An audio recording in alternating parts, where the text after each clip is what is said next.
अस्सलामुअलैकुम स्टूडेंट्स, मैं आपको इस लेक्चर के अंदर कराची यूनिवर्सिटी के मैथमेटिक्स के पास पेपर सॉल्व करवाऊंगा 2023 के। तो आइए कंटिन्यू करते हैं और एमसीक्यूज़ को सॉल्व करना स्टार्ट करते हैं। एमसीक्यूज़ नंबर 1 है, for any complex number A it is always true that mod A is equal to dash.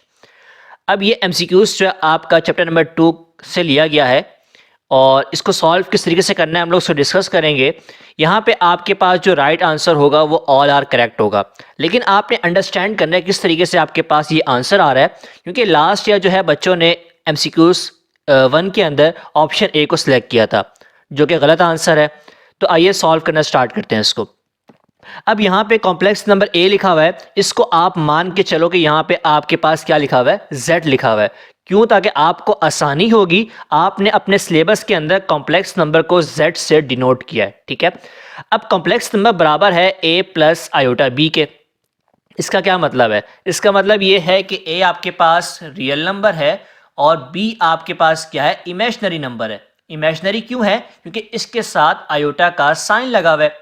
ठीक हो गया। अच्छा, अब मॉड z क्या होता है? देखो, अगर आपको मॉडुलस फाइंड करना है तो किस तरीके से फाइंड करोगे? स्क्वायर रूट लोगे और रियल नंबर का स्क्वायर ए स्क्वायर हो जाएगा प्लस फिर इमेजिनरी का स्क्वायर। इमेजिनरी की आपके पास b है और आपके पास ये b का स्क्वायर आ गया। यहां तक आपने मॉडुलस फाइंड कर लिया। आपका ऑप्शन ए क्या कहता है? ऑप्शन ए आपसे कह रहा है कि भाई आपने पहले कॉम्प्लेक्स नंबर का कॉन्जुगेट लेना है और फिर मॉड लेना है। देखो इस तरह से लिखा हुआ आपके पास ना, ये ठीक है। मैंने आपसे कहा कि आपने ए को जेड मान के चलना है। अब पहले आप लोग कॉन्जुगेट, कॉन्जुगेट में आप क्या करते हो? कॉन्जुगेट में आप ये करते हो, सिर्फ और सिर्फ आप इमेजिनरी नंबर का साइन चेंज करते हो। आपके पास हो जाएगा ए माइनस आयोटा बी, ये आपके पास आ जाएगा। सही है। अब आपने इसका क्या करना है? मॉडुलस फाइंड करना है, और मॉडुलस फाइंड करने का तरीका यही आपके पास जो मैंने आपको ऊपर बताया कि आप रियल का स्क्वायर लोगे, फिर दरमियान में साइन प्लस की आएगी और इमेजिनरी का स्क्वायर। इमेजिनरी की आपके पास माइनस बी। ठीक है, तो ये माइनस बी का जब आप स्क्वायर करोगे तो आपके पास अगेन जो है क्या आंसर आएगा, जो आपने इधर ऊपर फाइंड किया था। मतलब ये कि आपका ऑप्शन ए आपकी जो है सवाल की कंडीशन को ट्रू कर रहा है, तो ऑप्शन ए आपके पास राइट हो गया। लेकिन मैंने आपसे कहा कि आपने तमाम ऑप्शंस को चेक करना है। ऑप्शन बी आपसे क्या बोलता है? ऑप्शन बी को यहां पे चेक करेंगे हम लोग। मॉड माइनस ए, ये इस तरीके से आपके पास लिखा हुआ है, और मैंने आपसे कहा कि आप इसको जो है z मान के चलो।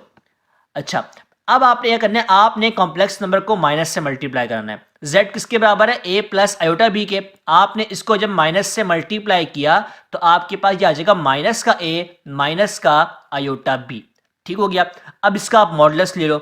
जब आप इसका मॉडुलस लोगे, आपने रियल नंबर का स्क्वायर किया प्लस फिर आपने इमेजिनरी का स्क्वायर किया, तो आप जब इसको सॉल्व करोगे अगेन आपके पास यही वाला आंसर आ जाएगा। मतलब ऑप्शन बी भी राइट हो गया। ऑप्शन सी की बात करते हैं। ऑप्शन सी के अंदर लिखा हुआ है माइनस, अब z का कॉन्जुगेट लेना है फिर मॉड लेना है। ठीक है, अब z का कॉन्जुगेट मैंने यहां पे लिया था जो कि किसके बराबर था? z conjugate is equal to a minus iota b। अब क्या बोल रहा है? माइनस से मल्टीप्लाई करो। जब आप माइनस से मल्टीप्लाई करोगे तो आपके पास आंसर आएगा माइनस ए प्लस आयोटा बी। ठीक है, फिर कह रहा है कि इसका मॉड ले लो। अब आप इसका मॉड भी ले लो।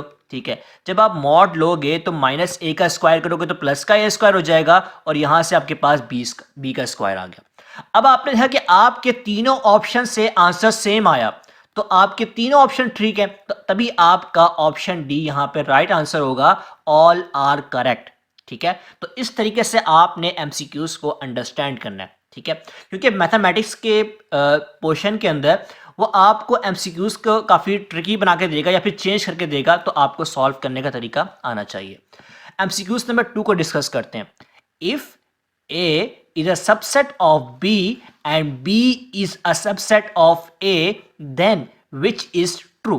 देखो बच्चों, यहां पे आपको सबसेट को समझना पड़ेगा कि सबसेट क्या चीज है। ठीक है, तभी आप इस एमसीक्यूज को सॉल्व कर पाओगे।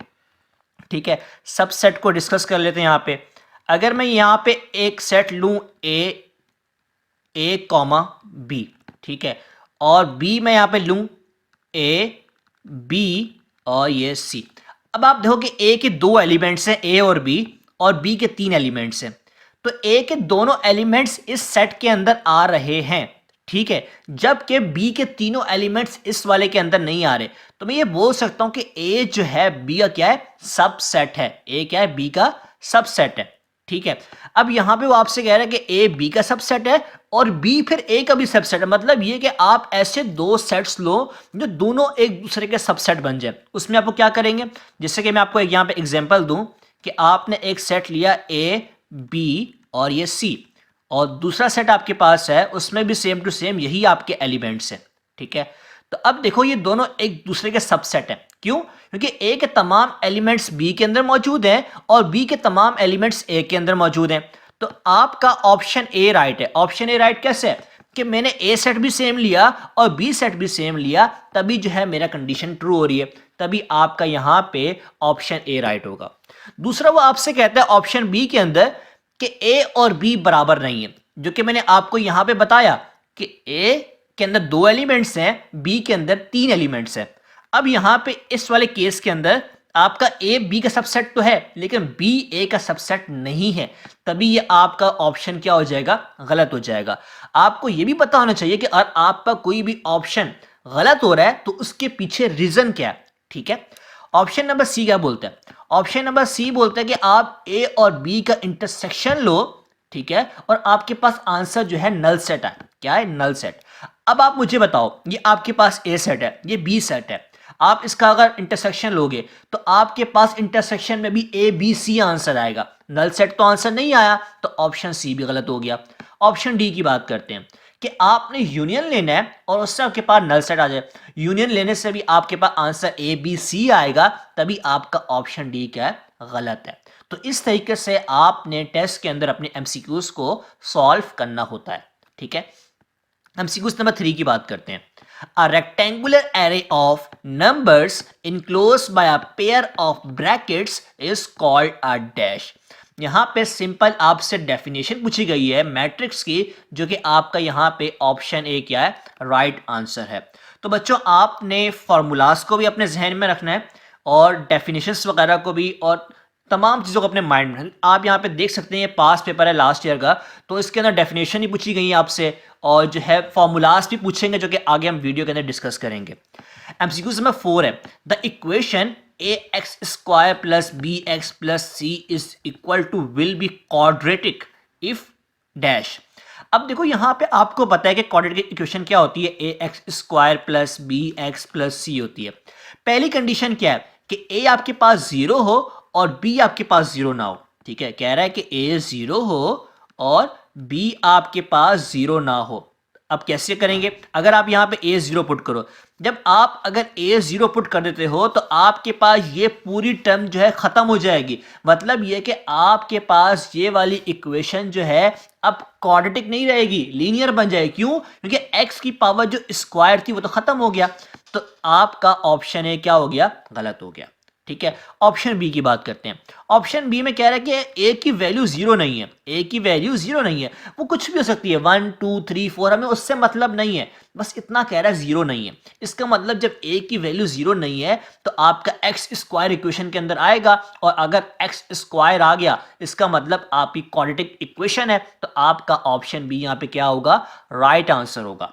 ऑप्शन सी में क्या बोल रहा है कि ए भी 0 है, बी भी 0 है। देखो ए 0 की जब बात कर दी तो आपका स्क्वायर वाला वेरिएबल खत्म हो गया, तो मतलब आपका ये ऑप्शन भी क्या हो गया, गलत हो गया। और बी बोल रहा है रियल नंबर, देखो बी से हमें फर्क नहीं पड़ता, हमें फर्क जो पड़ रहा है वो एक्स स्क्वायर के कोफिशिएंट से पड़ रहा है, ठीक है। तो ये भी आपका ऑप्शन क्या हो गया, गलत हो गया। आगे बात करते हैं हम सीक्वेंस नंबर 5 की। आपसे कहा जा रहा है if an equation is true for all values of the variable then it is dash.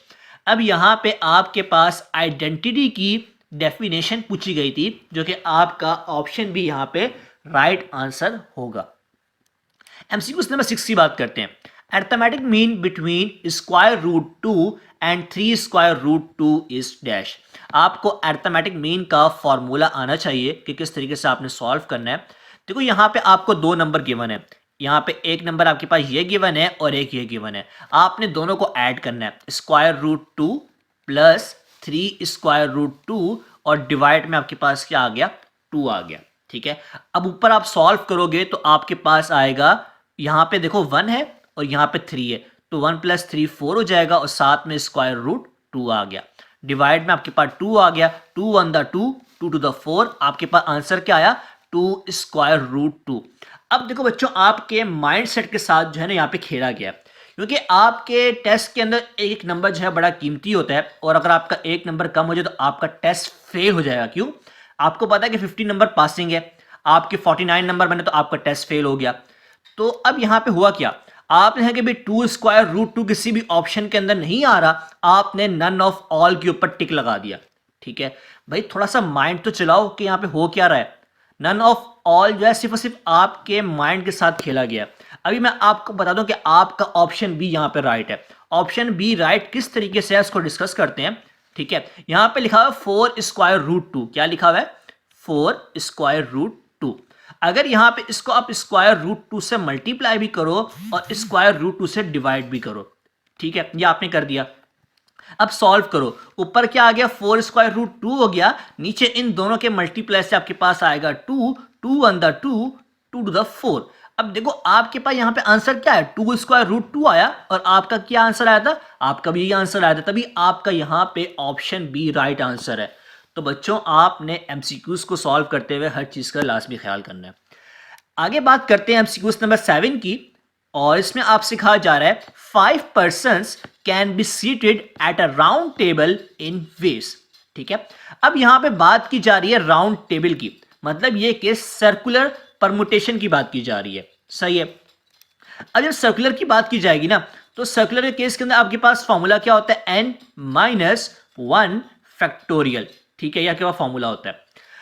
अब सर्कुलर केस के अंदर आपने ये फॉर्मूला अप्लाई करना है। आपको पता है कि n की वैल्यू क्या है? n की वैल्यू बराबर है 5 के। ठीक है, वो यहाँ पे चेंज भी कर सकता था, 7 8 9 कुछ भी दे सकता है आपको। ठीक है, आपने यहाँ पे पुट किया, n की वैल्यू 5 पुट की, 5 - 1 फैक्टोरियल, आंसर आपके पास आ गया 4 फैक्टोरियल। ठीक है, अब आपको कैलकुलेटर अलाउ नहीं है, आपने किस तरीके से सॉल्व करना है फैक्टोरियल के साइन को, ये आपको आना चाहिए। ठीक है, अब देखिए आप क्या करोगे, आपके पास 4 है और आप मल्टीप्लाई बाय 3, आप एक कम करोगे, फिर एक कम करोगे, और फिर आपके पास आखिर में जब 1 आ जाएगा, वहां पे आपका फैक्टोरियल क्या हो जाएगा? खत्म हो जाएगा, रिमूव हो जाएगा। ठीक है, अब मल्टीप्लाई कर लो, सिंपल है। 4 3 आप करेंगे, 4 को 3 से मल्टीप्लाई 12 हो जाएगा, 12 को 2 से 24 हो जाएगा, तो 24 आपके पास यहाँ पे क्या होगा? राइट आंसर होगा। एमसीक्यूज नंबर 8 की बात करते हैं। 16 डिग्री और 30 मिनट्स इज इक्वल टू। अब ये एमसीक्यूज ना बच्चे नहीं पढ़ के जाते, और ये एमसीक्यूज लास्ट ईयर आया तो बच्चे सॉल्व नहीं कर पाए। 16 डिग्री 30 मिनट्स ये आपके पास लिखा हुआ था। देखो ये मिनट्स तक दिया गया, ये आपको सेकंड में भी दे सकता है, तो आपको सॉल्व करने का तरीका आना चाहिए। ठीक है, अब देखिए बच्चों कि 1 डिग्री बराबर होता है 1 degree is equal to 60 minute के। ठीक है, 1 डिग्री बराबर होता है 60 मिनट्स के। ठीक है, अब आपने क्या करना है कि आपने मिनट्स को भी डिग्री के अंदर कन्वर्ट करना है। अब वो कन्वर्ट कैसे करोगे? आपने 16 डिग्री को वैसे लिखा, प्लस का साइन आएगा, अब आपने 30 को डिवाइड करना है 60 से। ठीक है, सॉल्व करोगे 1/2 आ गया, और 1/2 का मतलब होता है 0.5। आपने यहाँ पे इसको सॉल्व किया तो आपके पास 16.5 डिग्रीज का राइट आंसर होगा। ठीक है, अब आपके जहन में सवाल आएगा कि अगर हमें यहाँ पे सेकंड के अंदर भी देता तो हम किस तरीके से सॉल्व करते हैं इसको। देखो मान लो अगर आपके पास सवाल होता 16 डिग्री 30 मिनट्स और यहाँ पे आपके पास लिखा होता 90 सेकंड। ठीक है, सेकंड की पहचान क्या है? उसके ऊपर डबल डैश होगी। ठीक है, तो आपने सॉल्व कैसे करना है? आपने 16 डिग्री को लिखना है, प्लस 30 को आपने जब कन्वर्ट करना है डिग्री में तो आपने डिवाइड करना है 60 से। ठीक है, और जब सेकंड को आपने कन्वर्ट करना है डिग्री के अंदर तो आप डिवाइड करोगे 3600 से। ठीक है, आप सॉल्व करोगे, आपके पास जो आंसर आएगा वो डिग्री के अंदर आएगा। ठीक है, नेक्स्ट हमारे पास एमसीक्यू है, MCQs number 9। The statement 4 power n greater than 3 power n plus 4। यहां मैंने नीचे जो है स्टेटमेंट उतार दी है ताकि मैं आपको डिटेल में समझा सकूं। ठीक है, कह रहे हैं कि ये स्टेटमेंट ट्रू कब होगी, आप कौन सा ऐसा ऑप्शन सिलेक्ट करो। पहला ऑप्शन आपसे बोल रहा है कि n की वैल्यू अगर आप 0 पुट करते हो, ठीक है। अब यहाँ पे अगर आप n की वैल्यू 0 पुट कर दो 4 पावर 0 हो जाएगा और यहाँ पे 3 पावर 0 प्लस 4 आ गया। ठीक है, आपको पता है किसी भी वेरिएबल के ऊपर या किसी भी कांस्टेंट नंबर के ऊपर पावर 0 आ जाए तो आंसर क्या होगा, 1 होगा। ठीक है, 1 ग्रेटर देन, अब 3 पावर 0 है, यहां भी आपका आंसर क्या आएगा, 1 आएगा, 1 प्लस 4। तो अब यहां पे देखो कोई 1 ग्रेटर देन 5 लिखा हुआ है तो आपकी कंडीशन फॉल्स हो गई। क्यों, आपको पता है कि 1 तो बड़ा नहीं होता 5 से, तो मतलब ये कि आपका ऑप्शन ए क्या हो गया, गलत हो गया। ऑप्शन बी के ऊपर आते हैं। ऑप्शन बी बोल रहा है कि n की वैल्यू 1 पुट करो। ठीक है भाई, 1 पुट करते हैं। यहां पे जब 1 पुट किया 4 पावर 1 ऊपर आ गया, फिर यहाँ पे आपने साइन यूज किया और 3 पावर 1 प्लस 4 सॉल्व करो, यहाँ पे क्या हो जाएगा, 4 हो जाएगा। यहाँ पे 3 प्लस 4 क्या होता है, 7 होता है। यहाँ पे अगेन आपकी कंडीशन फॉल्स हो गई, ऑप्शन बी भी गलत। ऑप्शन सी में क्या बोलता है, ऑप्शन सी में बोलता है कि n की वैल्यू 2 रख लो या फिर 2 से बड़ी वैल्यू कोई भी रख लो, 3 4 5 6 कुछ भी रखो, तो आपकी कंडीशन ट्रू होनी चाहिए। ठीक है, तो इसको भी सॉल्व करते हैं यहाँ पे। अच्छा, पहले 2 रख के चेक करते हैं। 4 पावर 2 रखा आपने यहाँ पे लेफ्ट साइड पे, राइट साइड पे भी 3 का स्क्वायर कर दिया प्लस का 4। 4 का स्क्वायर क्या होता है, 16 होता है, और यहाँ पे 3 का स्क्वायर 9, 9 प्लस 4 क्या हो जाएगा, 13, और आपकी यहाँ पे कंडीशन ट्रू हो चुकी है। ठीक है, क्यों, 16 बड़ा होता है 13 से, जो कि हमारी कंडीशन को ट्रू कर रहा है। अब इसने यहाँ पे कहा था ग्रेटर देन का भी साइन यूज किया था, मतलब ये कि 2 की जगह आप 3 लिखो, 4 लिखो, 5 लिखो, ये आपने खुद ट्राई करना है और आपकी कंडीशन वब भी क्या होगी, ट्रू हो रहेगी। ठीक है भाई, अब यहां पे ऑप्शन डी में क्या बोल रहा था, ऑप्शन डी में आपसे कहता है कि n is any positive integer. तो भाई पॉजिटिव इंटीजर के अंदर आपके पास 1 भी शामिल हो रहा है, और आपको पता है कि 1 के ऊपर आपका आंसर जो है ठीक नहीं आया था, तो आपका ऑप्शन डी भी क्या है, गलत है। अब बात करते हैं 90 एमसीक्यूज की, जो कि हमारी वीडियो का एमसीक्यूज नंबर 10 है। अब यहां पे आपने cos pi by 2 minus beta जो है बताना है किसके बराबर होगा। अब यहां पे सिंपल जो है फॉर्मूला यूज किया है कॉस अल्फा माइनस बीटा का। ठीक है, फॉर्मूला आपसे क्या बोलता है, cos pi by 2 sign beta plus sine pi by 2 cos beta.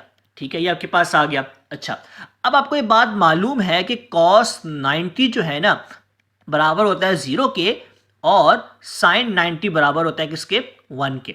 ठीक है, ये पाई बाई 2 का मतलब क्या है, पाई बाई 2 का मतलब है भाई 90 डिग्री, क्या 90 डिग्री, और यहां पे मैंने आपको बताया वो 0 के बराबर है। जब आप यहां पे 0 पुट करेंगे तो आपके पास ये पूरी टर्म क्या हो जाएगी, 0 हो जाएगी। यहां पे आपके पास साइन 90 है जो कि बराबर है 1 के, तो आप 1 को मल्टीप्लाई करोगे कॉस बीटा के साथ, तो आपका आंसर आएगा ऑप्शन ए। ठीक है, तो इस तरीके से आपने सॉल्व करना है। ठीक है, देखो बच्चों, अगर आप टेस्ट दे रहे हो कराची यूनिवर्सिटी का, तो आपको जो है जितने भी आपके पास साइन है, कोसाइन है, टेंजेंट है, इन तमाम की एंगल्स की वैल्यूज़ का पता होना बहुत ज़रूरी है, और इसकी शॉर्ट ट्रिक है। ठीक है, इसको मेमोराइज करने की शॉर्ट ट्रिक है, और उसका लिंक जो है आपको डिस्क्रिप्शन में मिलेगा, तो आप उसको देख के समझ सकते हैं किस तरीके से आपने वैल्यूज़ को मेमोराइज करना है। ठीक है, आगे बात करेंगे 91 एमसीक्यूज की। The graph of trigonometric functions have dash. तो जितने भी ग्राफ हैं आपके पास ट्रिग्नोमेट्रिक फंक्शंस के, उन सब के जो कर्व्स होते हैं वो स्मूथ कर्व्स होते हैं। क्या होते हैं, स्मूथ कर्व्स होते हैं। आपके पास यहाँ पे ऑप्शन डी क्या होगा, राइट आंसर होगा। बात करते हैं 92 एमसीक्यूज की। In any triangle A B C, B square plus C square minus A square divide by 2bc। Cosine law आप लोगों ने पढ़ा होगा, डेरिवेशन भी सॉल्व की होगी, कोसाइन लॉ। ठीक है, कोसाइन लॉ का यहाँ पे जो है आपसे फॉर्मूला पूछा गया है। तो अब यहाँ पे आपको किस तरीके से जो है कंफ्यूज किया गया, यहाँ पे आप देख सकते हैं कॉस अल्फा भी लिखा हुआ है, कॉस बीटा भी लिखा हुआ है, और कॉस गैमा भी लिखा हुआ है। आप किस तरीके से पहचानोगे कि आपने अल्फा लगाना है, आपने बीटा टिक करना है, या आपने गैमा टिक करना है। ठीक है, अच्छा, अब देखो यहाँ पे जो चीज़ माइनस में लिखी हो ना, माइनस ए स्क्वायर लिखा हुआ है। ठीक है, अब देखो ए में आपके पास आया कॉस अल्फा आएगा, बी के रिस्पेक्ट में आपके पास आया कॉस बीटा, और सी के रिस्पेक्ट में आपके पास आया कॉस गैमा। ठीक है, यहां पे माइनस में ए लिखा हुआ है, तो उसका मतलब ये कि आपका आंसर क्या होगा, अल्फा होगा। तो कॉस अल्फा आपके पास राइट है। तो इस तरीके से वो आपसे बीटा के लिए पूछ सकता है और गैमा के लिए भी पूछ सकता है, तो आपको पता होना चाहिए। ठीक है, एमसीक्यू नंबर 13 की बात करते हैं। y is equal to sine X then domain is dash. बच्चे इसका रट्टा लगाते हैं कि भाई क्या डोमेन होगी, क्या रेंज होगी, बच्चों को ये जहन में बैठता नहीं है। ठीक है, पूरा एक टेबल जो है ना आपकी बुक के अंदर बना हुआ है। अच्छा, पहले तो आपको कॉन्सेप्ट होना चाहिए कि डोमेन क्या चीज़ है और रेंज क्या चीज़ है। देखो, डोमेन आपके पास होता है इनपुट, डोमेन क्या होता है, इनपुट होता है। और रेंज क्या होता है, रेंज आपके पास होता है आउटपुट होता है। ठीक है, क्या मुराद है इनपुट से आउटपुट से, मैं आपको समझाता हूं। अब यहां पे लिखा हुआ है आपके पास y is equal to sine X. देखो बच्चों, आप जो है ना कैलकुलेटर उठाओ और सॉल्व करो, साइन का कोई भी एंगल लिखो, कोई भी साइन का एंगल लिखो। आप इस चीज को देखना कि आपके पास जो भी y का आंसर निकल के आएगा ना, वो -1 से लेके वो आपके पास +1 के दरमियान में आंसर आएगा। ना वो -1 से -2 पे जाएगा, ठीक है, और ना वो 1 से आगे जाएगा, मतलब 2, 3, 4 कोई भी ऐसा नहीं आंसर आएगा। ठीक है, तो इससे क्या समझ में आया आपको, कि मतलब ये कि आपने x की ऐसी वैल्यूज रखनी है कि आपका जो आंसर आ रहा है वो -1 और 1 के दरमियान में आ रहा है। ठीक है, तो ये आपका कहलाएगा रेंज, जो आपका आउटपुट आ रहा है। ठीक है, और x आपका क्या कहलाएगा, डोमेन कहलाएगा। और उसने यहां पे आपसे डोमेन पूछा है, क्या पूछा है, डोमेन पूछा है। अच्छा, ऑप्शन ए चेक करते हैं। यहां पे लिखा -π/2, मतलब कह रहा है कि -90 डिग्री, और यहां पे लिखा हुआ है π/2 पॉजिटिव का, मतलब पॉजिटिव का 90 डिग्री। कह रहा है कि भाई x की जगह पे -90 डिग्री से बड़ा और +90 डिग्री से छोटा कोई भी एंगल पुट करो, तो आपकी रेंज जो है ना वो यही -1 और +1 के दरमियान में आनी चाहिए। ठीक है, अब देखो बच्चों, मैंने आपको अभी ऊपर बताया कि साइन 90 डिग्री बराबर होता है किसके, 1 के, और माइनस यहाँ पे लिखा हुआ है तो -1 आपके पास आंसर आ गया। ठीक है, और यहाँ से आपके पास प्लस का आंसर आ गया। मतलब यह कि आपकी रेंज जो है इस वाले ऑप्शन से, इस डोमेन के ऑप्शन से बिल्कुल वेरीफाई कर रही है, तो आपका ऑप्शन ए ठीक है। बी क्यों गलत है, ऑप्शन बी क्यों गलत है, इसके ऊपर बात कर लो। ठीक है, बोल रहे साइन 0 पुट करो, 0 से आपके पास आंसर क्या आएगा, 0 आ जाएगा। पाई से आपके पास आंसर क्या आ जाएगा, -1 आ जाएगा। ठीक है, तो अब यहां पे देखो आपकी रेंज जो है ना 0 और -1 के दरमियान में आ रही है, जबकि मैंने आपसे कहा कि आपकी रेंज जो है -1 और 1 के दरमियान में आनी चाहिए, तभी आपका ऑप्शन बी गलत है यहां पे। ठीक है, तो इस तरीके से डोमेन और रेंज का कॉन्सेप्ट यहां पे जो है इस्तेमाल करना है आप लोगों ने। एमसीक्यू नंबर 14 की बात करेंगे। Solution of sine X is equal to 1/2 in 0 और 5।